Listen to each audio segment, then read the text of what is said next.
At the beginning of the film, we see a man named Ish in the middle of a jungle. He is a biologist who is living far away from the city for his research. One day, during his research, a poisonous snake bites him in the jungle. Panicked, he drops his phone and is unable to call for help. Desperate, he tries to suck out the venom from his hand, but it doesn't work. Upon reaching home, he makes a cut on the bite area, but it is already too late. The venom is spreading through his body. He begins to experience strange hallucinations. Days pass, and a group of scientists come looking for him. He is somewhat conscious but too weak to move. He tries to call out to them, but no sound comes out. Assuming that Ish is not there, the scientists leave. The scene cuts to a few days later. The venom continues to seep out of the wound where he made the cut, and the little that had affected his brain starts to wear off. He still experiences minor hallucinations, but once he regains full consciousness, he immediately decides to go to a hospital in the city. He cleans his car and sets off, but something strange catches his attention. There are no cars on the roads. When he arrives in the city, he is shocked to find it completely abandoned. There are no living humans in sight, and all the buildings are empty. Panic sets in as he realizes that a deadly epidemic has wiped out the entire population within days. As a biologist, Ish quickly understands that because he was isolated from civilization for so long, the disease did not reach him, and he survived. With the population gone, there is no government, no ownership, nothing remains. He suddenly remembers his parents and rushes home, only to find their lifeless bodies in a terrible state. Overcome with grief, he buries them in his backyard. The next day, he searches the entire city but finds no survivors.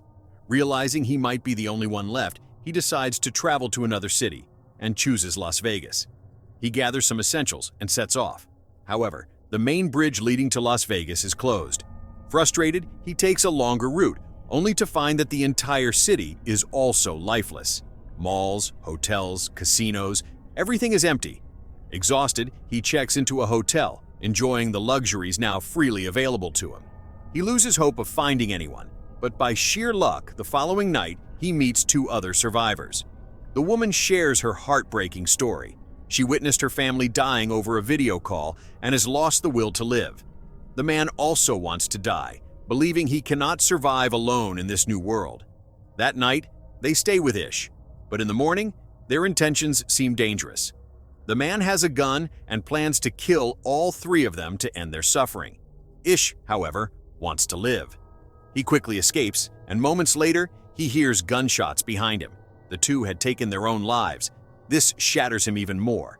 He now feels completely alone in the world.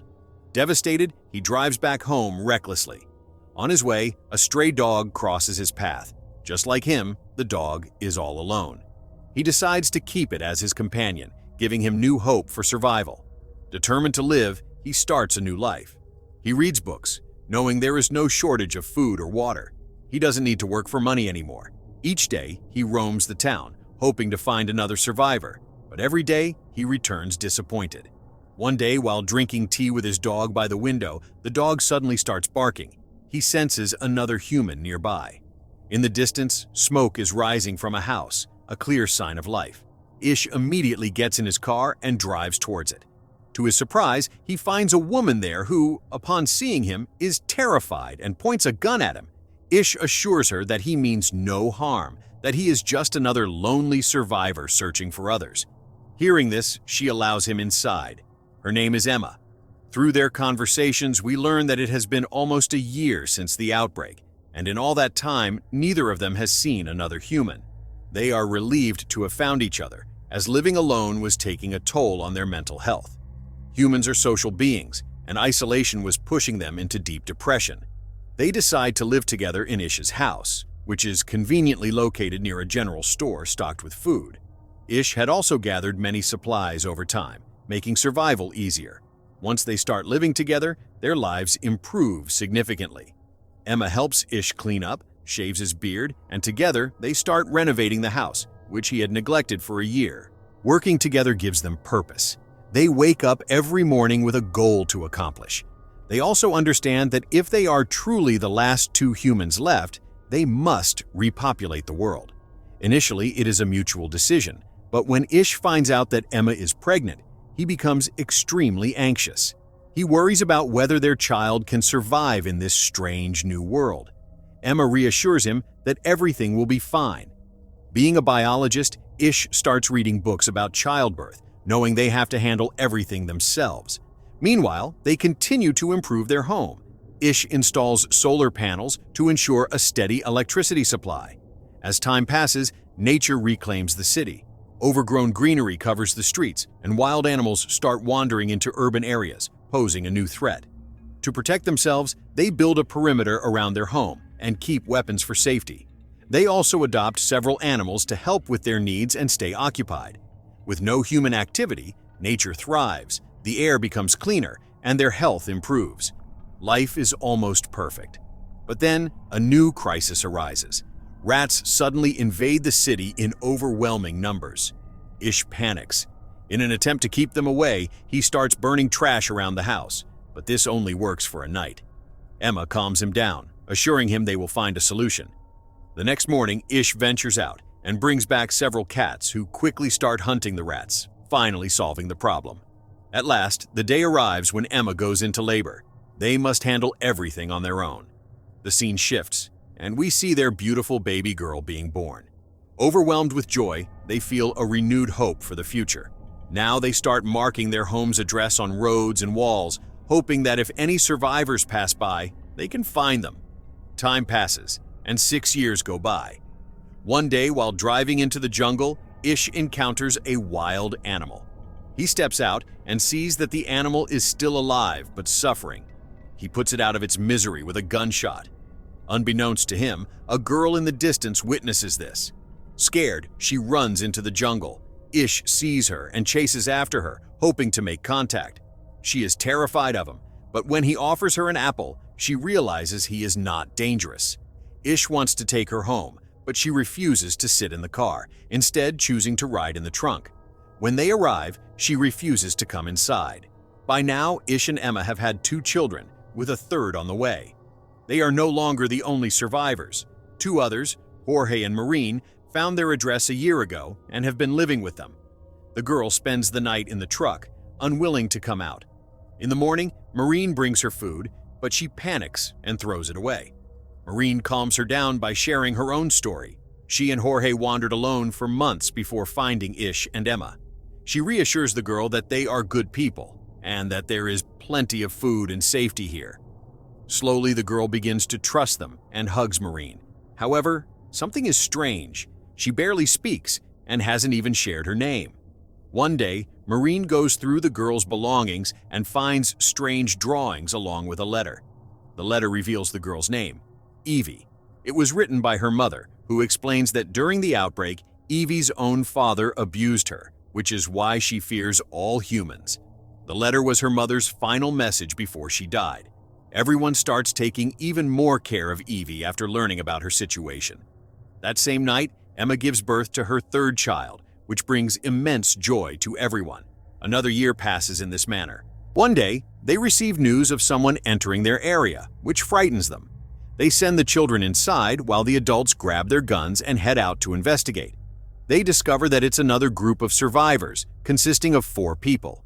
These individuals had reached their location after finding their address. Among them was a doctor named Molly, who explained that in all these years she had only encountered 4 other survivors before now. Now she was meeting Ish's family. Based on their appearance and behavior, they didn't seem like a threat, so Ish and Emma decided to include them in their family. Besides, they didn't lack any resources, and together, they could build a larger society. Ish explained the new rules of survival in this world. He told them that they must always carry weapons, as the world had turned into a jungle where they could encounter wild animals at any moment. Whenever they left their settlement for supplies, they had to go in groups. Otherwise, wild animals could attack them. After laying down these rules, they set out to gather supplies from a shopping mall and a hospital. Since Molly was a doctor, she collected many essential medical items that could be used in their community. Years passed, and the group grew significantly. Other couples had children as well, and the community kept expanding. Ish educated all the children, teaching them about how people used to live before. He wanted to prepare them for the future so that they wouldn't struggle. Life was going relatively smoothly. A dense forest had grown around their home. One day, a massive lion entered their home from the jungle. Fortunately, Ish spotted it just in time. He stepped forward to protect his children, but the lion attacked him. Before he could do anything, the lion mauled him. Everyone panicked, and by the time the others arrived, the lion had already left. Emma was driven mad with rage upon seeing Ish's condition. She grabbed a gun, went into the jungle, and shot the lion dead. Meanwhile, Molly and the others worked together to save Ish's life. After weeks of treatment, he fully recovered. 17 years passed in the blink of an eye.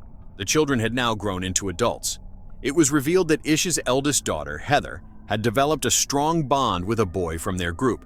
No one had any objections to their relationship, since they all had to form relationships among themselves to sustain the community. Heather and the boy wished to explore the world and search for other survivors. No one opposed their decision, so they were given guns and essential supplies and sent on their journey. After they left, another problem arose. Though they had sufficient resources, they began facing a water shortage. When they checked the dam, they found that its water supply was depleting, which could become a life-threatening issue. A few days later, another group of survivors arrived in their area. They had 2 trucks but were low on fuel. They came to Ish asking for fuel in exchange for solving their water problem. They claimed to have a drilling machine that could extract water from underground. This offer seemed reasonable, so they allowed the group to stay in the community, but warned everyone to remain cautious as these new people could be dangerous. The newcomers began drilling at Ish's house as per the deal.